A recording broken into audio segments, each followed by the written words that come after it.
This is my reverse sermon lecture for the elements found within our sermon brief and our syllabus for preaching practicum class. We're just going to go through these different elements and beginning with the foundational elements here. I'm actually going to start with the text of the sermon so I can build on that and we can talk about the other sermon elements in light of that example text. So going through to use an example of how you'd start with a text, we're just going to use something that has a complete idea, right? And so kind of a great example for that is just the Great Commission passage with it, Matthew 28 verses 16 through 20.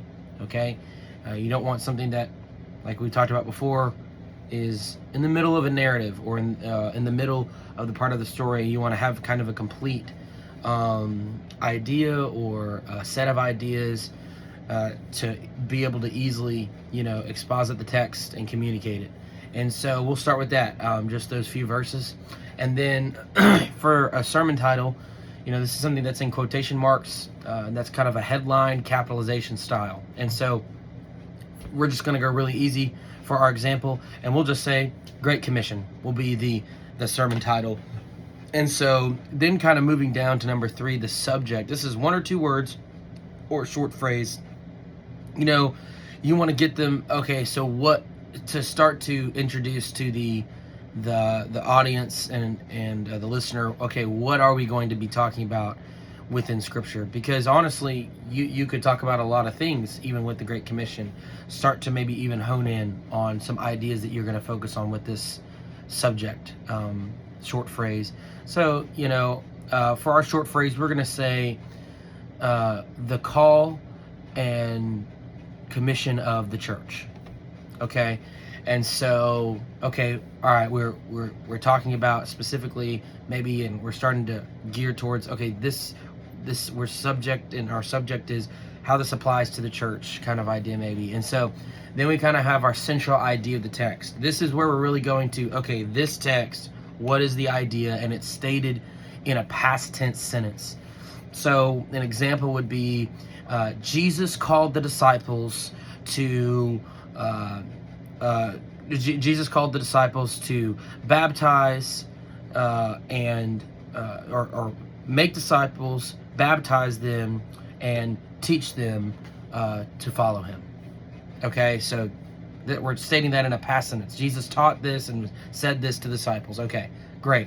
Now we go to the proposition, and the proposition kind of moves to being a present tense statement of that central idea central idea of the text sentence. So an example of that would be Jesus calls his disciples to, saying it more just a present. Jesus calls his disciples to make, calls his disciples to make more disciples and baptize them and teach them all that he's commanded. Okay, and then we'll kind of move on to the objective.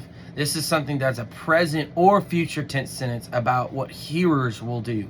So you're kind of moving into, okay, what was happening in the text to now, like, how does this apply? The listener, what are they supposed to do as a result? And so that would be, to give an example, something like, as Christ followers, we are called to go make disciples, baptize them, and teach them to follow Christ's commands. Okay, so that would be, okay, hey, this is what we're, or this is what you as a listener are called to do. And then the main point of the sermon, right? This sentence, it's kind of combining several aspects of the CIT, the proposition, and making it a present tense. And really, I kind of think of this as you're restating a lot of what you've already said. You're just kind of combining everything. In our syllabus, it says you really want to state, here's what's true and here's what we should do. So just to kind of go back, probably in the objective, I wouldn't have used we yet. I probably would have said Christians are called to go make disciples, right? And then in this point, I would have used kind of the we pronoun and saying something like, Jesus called his apostles to go make disciples, and they did that, and we are called to do the same. Okay, that would be an example of the main point of the sermon. So you're kind of doing all of this before you get into your formal elements and the body of your sermon. And so then kind of after you set all this up and you've gone through those foundational elements, you're moving into the formal elements. And luckily the foundational elements will help inform, okay, where are you wanting to go with the body of your sermon? Okay, so during the, introduction, right, you're really just trying, maybe this could be a good place to have a hook, right? Something that hooks the listener into, and sometimes I like to put a hook at the beginning or kind of in this introduction at the beginning of the formal elements. But maybe there is like a story illustration. Maybe there is a personal experience illustration. Or even you are maybe just even setting up some context of, if you're doing a sermon series and you want to kind of remind people what they've been going through, maybe saying, hey, last week we talked about this thing, and so here's how this informs what we're going to be talking about now. If you remember this, or if you don't remember this, here's kind of some recap, right? So there's a lot of things you can do with an introduction, and it's really also to just set up your body as well. And so then when you get to your body, no matter how many points you might have a 1-point sermon, you might have a 2 or 3 point sermon, you might have a 5-point sermon. But every point within that functional element of the body of the sermon needs to include subpoints that describes the elements. And so those 3 subpoints used, the functional elements are used to describe these subpoints, okay, within your body. And so you might kind of have a main point. Your main point might be Jesus has all authority to lead his church, okay? And so then that's like your main point. And then as you're making some subpoints about that, you might have some cross references to other scriptures. Okay, let's go here and talk about Jesus' authority in John 1. And as you're explaining, okay, hey, here's my subpoint of Christ has authority because it has been given to him by the Father and he's one with the Father, okay?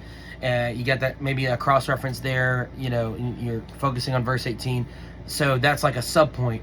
In that subpoint, you would use things like explanation, argumentation, application, and illustration to support your subpoint. Those are the functional elements. And so an explanation, hey, kind of just explaining, all right, what does that mean? What does it mean for Jesus to be one with the Father and all things to be made through him, and the Word was with God and the Word was God? What does that mean? Let's explain that.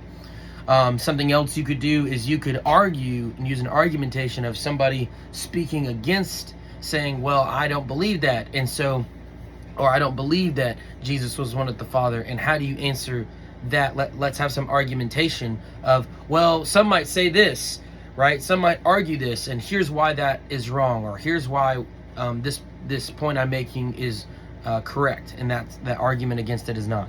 And then you might even have some application. Okay, how does this apply, knowing that Jesus is one with the Father and that all authority has been given to them? How does that apply to our lives? What does that mean? Well, Jesus should have, because all authority has been given to Jesus, then Jesus should have authority in our life for that we would listen to him.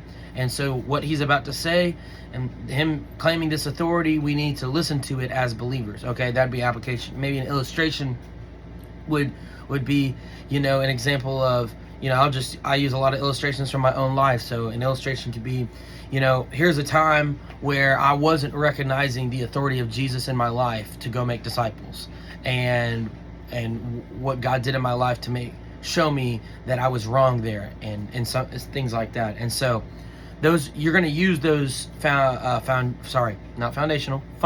elements to support those subpoints. And then lastly, you can kind of conclude.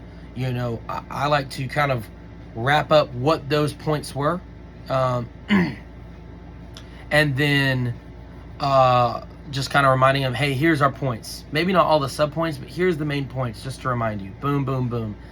And then as you wrap up, not everybody does this. This is a great place to maybe put an invitation, right? Maybe a response time, right? And so, yep, those are kind of the different elements of the sermon. So, thank you.